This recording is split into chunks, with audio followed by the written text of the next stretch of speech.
Hello guys, welcome two triple S family. അപ്പോൾ ഇന്ന് ഞങ്ങളൊരു ചെറിയൊരു യാത്ര പോകാനായിട്ട് റെഡിയായി നിൽക്കുക കേട്ടോ. ഇതൊരു വെളുപ്പാങ്കാലമാണേ. അപ്പോൾ അതാ മോന് രാവിലെ തന്നെ എഴുന്നേറ്റ് വന്നിരിക്കുന്നുണ്ട്. ഇതൊരു 4 മണി സമയമാണ് കേട്ടോ രാവിലെ. അപ്പോൾ എല്ലാവരും റെഡിയായി കഴിഞ്ഞപ്പോൾ നമ്മളിതാ വെറുതെ നിന്നൊരു സെൽഫിയൊക്കെ എടുത്തതാണ്. അമ്മയും അച്ഛനും കൂടെ ഉണ്ട്. എല്ലാവരും കൂടിയിട്ടാണ് പോകുന്നത്. വേറെ എവിടേക്കല്ല, നമ്മുടെ കുടുംബക്ഷേത്രത്തിൽ നമുക്ക് വർഷത്തിൽ പൂജയാണ് കേട്ടോ. അപ്പോൾ അമ്മ വകയുള്ള കുടുംബക്ഷേത്രത്തിലാണ് കേട്ടോ. അപ്പോൾ അവിടെ നാഗത്തന്മാരാണ് പ്രതിഷ്ഠയായിട്ടിരിക്കുന്നത്. അപ്പോൾ നമ്മൾ ഏകദേശം ഒരു 5 മണിയായപ്പോൾ തന്നെ അവിടെ നിന്ന് ഇറങ്ങിയിട്ടുണ്ടായിരുന്നു കേട്ടോ. എറണാകുളം ജില്ലയിലാണുള്ളത്. അപ്പോൾ കുറച്ചൊരു നേരം വെളുത്ത് തുടങ്ങിയ സമയത്ത് തന്നെ നമ്മൾ ബ്രേക്ക്ഫാസ്റ്റ് കഴിക്കാനായിട്ട് നിർത്തി. അപ്പോൾ പെട്ടെന്ന് നമുക്ക് അങ്ങോട്ട് എത്തേണ്ട ആവശ്യമുണ്ട്. അതുകൊണ്ട് തന്നെ നമ്മൾ ഫാസ്റ്റ് ആയിട്ട് രാവിലെ വെളുപ്പിന് തന്നെ ഇറങ്ങിയത് കേട്ടോ.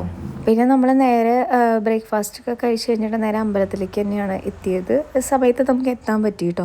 അപ്പോൾ ഇതാണ് കേട്ടോ ആ അമ്പലം വരുന്നത്. അവിടെ നമുക്ക് മെയിനായിട്ട് നാഗദൈവങ്ങളും ദേവി പ്രതിഷ്ഠയൊക്കെയാണ് കേട്ടോ ഉള്ളത്. വർഷത്തിൽ ഒരേ ഒരു ദിവസം മാത്രമാണ് അവിടെ ഈ കാര്യങ്ങളൊക്കെ ചെയ്യുക. അപ്പോൾ നമ്മുടെ വാവാച്ചിക്കുട്ടനായിരുന്നു, മോനായിരുന്നു കേട്ടോ കലശം എടുത്തിട്ടുണ്ടായിരുന്നത്. അപ്പോൾ ഇവിടെയാണ് നാഗത്തറകളൊക്കെ വരുന്നത്.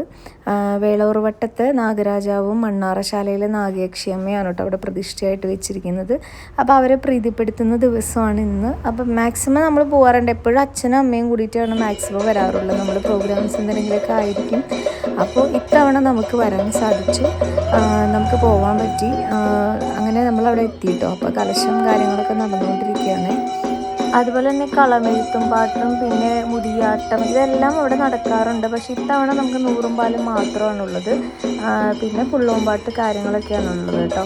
ഈ കലശം കൊടുക്കലും ഇങ്ങനെയുള്ള കാര്യങ്ങൾ. അപ്പോൾ അതെല്ലാം തന്നെ നമുക്ക് ചെയ്യാൻ പറ്റി. എല്ലാവരും കുടുംബക്കാർ തന്നെയാണ് ഉള്ളത്. അപ്പോൾ അവരെല്ലാവരും ചേർന്ന് നമ്മളതെല്ലാം ചെയ്തു. പിന്നെ ഇതിനു ശേഷം ദേവി പൂജയെല്ലാം കഴിഞ്ഞതിന് ശേഷം പുള്ളോമ്പാട്ടും 100 പാലും കൊടുക്കലൊക്കെ ഉണ്ട് കേട്ടോ. അപ്പോൾ അതൊക്കെ കഴിഞ്ഞ് നമ്മളവിടെ ഫുഡും കാര്യങ്ങളും സദ്യയൊക്കെ ഒരുക്കിയിട്ടുണ്ട്. അപ്പോൾ അങ്ങനെയൊക്കെ ആയിരുന്നു കേട്ടോ പൂജ ഉണ്ടായിരുന്നത്.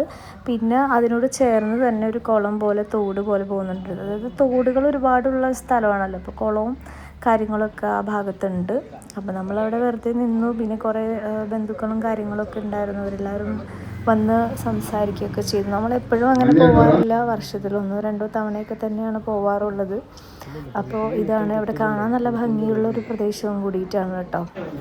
പിന്നെ കലശം എടുക്കലൊക്കെ കഴിഞ്ഞതിന് ശേഷം ദേവിക്ക് മുന്നിൽ നമുക്ക് പറ കാര്യങ്ങളൊക്കെ ആയിരുന്നു കേട്ടോ. അപ്പോൾ നമ്മളും പറയൊക്കെ ചെയ്ത് നേർന്നിട്ടുണ്ടായിരുന്നു. അപ്പോൾ അതെല്ലാം ഞങ്ങൾ ചേർന്ന് ചെയ്തു. മഞ്ഞൾ പറയും കാര്യങ്ങളൊക്കെ ചെയ്തിട്ടുണ്ടായിരുന്നു. ആ നിൽക്കുന്ന അമ്മായി തന്നെയാണ് കേട്ടോ അവിടുത്തെ നാഗയക്ഷിയമ്മയെ നാഗരാജനെയൊക്കെ പ്രീതിപ്പെടുത്തുന്നത്. നമ്മുടെ മണ്ണാറശാലയിലെ അന്തർജനത്തിനെ പോലെ ചെയ്യുന്ന ഇത്. അപ്പോൾ ആ അമ്മായി തന്നെയായിരുന്നു എല്ലാം മെയിനായിട്ട് നോക്കി ചെയ്തിട്ടുണ്ടായിരുന്നത്. അപ്പോൾ അങ്ങനെ നമ്മൾ കുറച്ച് നേരം പിന്നെ റെസ്റ്റാണ്. ആദ്യത്തെ കലശം ഇതൊക്കെ കാര്യങ്ങൾ കഴിഞ്ഞ് കഴിഞ്ഞാൽ പിന്നെ അടുത്തുള്ള ദേവി പൂജ ഇതൊരു മാമനാണ് കേട്ടോ. ആ മാമനും ഇതിന് വേണ്ടിയിട്ട് വന്നതാണ്, ട്രിവാൻഡ്രത്താണ്. അപ്പോൾ അതിനുശേഷം നമ്മൾ ഈ പുള്ളോമ്പാട്ടും 100 പാലും ഇതൊക്കെ കൊടുക്കുന്ന പൂജയ്ക്ക് വേണ്ടി എല്ലാവരും വെയിറ്റ് ചെയ്തിരിക്കുകയാണ്. അപ്പോൾ മേലെയുള്ള ദേവി പൂജ എല്ലാം കഴിഞ്ഞതിന് ശേഷം മാത്രമാണ് അത് സ്റ്റാർട്ട് ചെയ്യുക. അപ്പോൾ അതിന് വേണ്ടി ഇരിക്കുന്നതാണ് കേട്ടോ. എല്ലാവരും വെയിറ്റ് ചെയ്തിരിക്കുന്നതാണ് കാണുന്നത് കേട്ടോ. അപ്പോൾ തൊട്ട് ബാക്കിലൂടെ എപ്പോഴും നമുക്ക് വഞ്ചി പോണതും കാണാൻ പറ്റും കേട്ടോ. അതും ഒരു നല്ല ഭംഗിയുള്ളൊരു കാഴ്ച തന്നെയാണ് നമുക്ക് കാണാൻ പറ്റുന്നത്.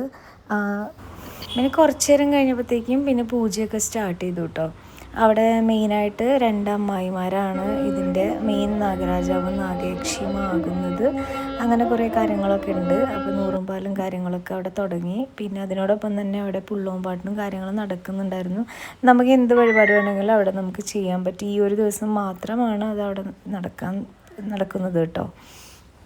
പിന്നെ ഈ പൂജകൾക്കൊപ്പമുള്ള പുള്ളോമ്പാട്ട് സ്ഥിരമായി ചെയ്യുന്ന ആൾക്കാർ വന്ന് അത് സ്റ്റാർട്ട് ചെയ്തിട്ടുണ്ടായിരുന്നു കേട്ടോ.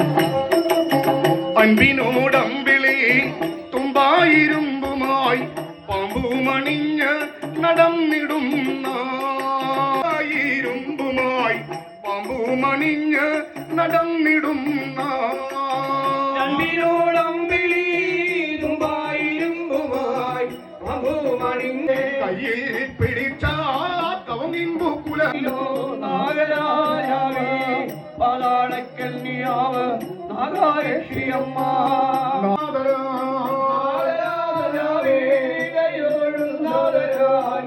നാഗയക്ഷിയമ്മേ പാടി സ്തുതിക്കുന്നു നാഗയക്ഷിയമ്മേ നാരദ വീണ പൂജ കാര്യങ്ങളെല്ലാം കഴിഞ്ഞ് കഴിഞ്ഞപ്പോൾ വരവ് ചെലവ് കണക്കുകളും പിന്നെ അടുത്ത വർഷത്തേക്കുള്ള കാര്യങ്ങളെല്ലാം പ്ലാനിങ് കാര്യങ്ങളെല്ലാം ചെയ്യുന്നുണ്ടായിരുന്നു. അതിൻ്റെ ഇടയിൽ തന്നെ സദ്യയും വിളമ്പലും എല്ലാം നടക്കുന്നുണ്ട് കേട്ടോ. അപ്പോൾ പിന്നെ നമ്മൾ അവിടെ നിന്ന് ഇറങ്ങിയിട്ട് വേഗം തിരിച്ചെത്താനുള്ളത് കൊണ്ടും ബാവാച്ചിക്ക് പരീക്ഷയും കാര്യങ്ങളൊക്കെ ആണല്ലോ. അപ്പോൾ പിന്നെ നമ്മൾ അവിടെ നിന്ന് ഇറങ്ങിയിട്ട് നേരെ ചോറ്റാനിക്കര, അവിടെ അടുത്താണ് ചോറ്റാനിക്കര അമ്പലത്തിലും കൂടെ കയറി തൊഴുതിട്ടായിരുന്നു കേട്ടോ നമ്മൾ തിരിച്ച് വന്നിട്ടുണ്ടായിരുന്നത്. അങ്ങനെ മേൽക്കാവിൽ തൊഴുത് എല്ലാവരും വന്ന് തുടങ്ങുന്നുള്ളൂ. പിന്നെ ഒരു സീസൺ കഴിഞ്ഞത് കാരണം തിരക്കൊന്നും ഉണ്ടായിരുന്നില്ല. ഈവനിങ് നട തുറന്ന സമയത്തായിരുന്നു കേട്ടോ നമ്മൾ തൊഴുതിട്ടുണ്ടായിരുന്നത്. പിന്നെ കീഴ്ക്കാവിലും കയറി. പിന്നെ നമ്മൾ തിരിച്ച് വരുന്ന വഴിയിൽ ഒരു കോഫി കുടിക്കാനൊക്കെ നിർത്തി കട്ട്ലൈറ്റും കോഫിയൊക്കെ കഴിച്ചിട്ട് നമ്മൾ നേരെ വീട്ടിലേക്ക് പോകുന്നു കേട്ടോ. അപ്പോൾ അങ്ങനെയായിരുന്നു ഇന്നത്തെ ഒരു ദിവസം ഉണ്ടായിരുന്നത്. പിന്നെ മറ്റൊരു വ്ളോഗായിട്ട് വീണ്ടും വരാം. Tata bye bye C.